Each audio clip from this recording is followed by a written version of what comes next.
What are the ingredients that make up a vaccine? While every vaccine will be different, you may be surprised to learn that they're mostly made up of water. The active ingredient is a small amount of the dead or weakened bacteria or virus that you're being immunised against.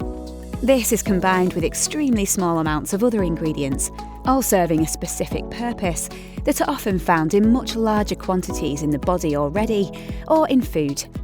The process of developing a new vaccine starts with laboratory-based research by scientists.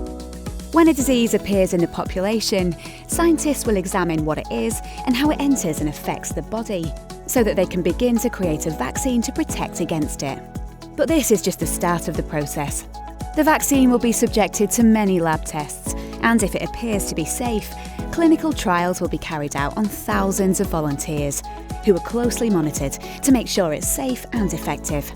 Any vaccine added to the routine immunisation programme is subjected to further rounds of approvals. The manufacturing process for vaccines is extremely complex, sometimes lasting up to 3 years, and with strict quality control.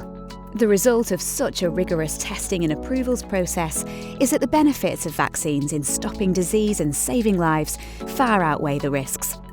Vaccines are safe, effective, and save lives. If you have any questions about vaccines, then speak to your healthcare professional.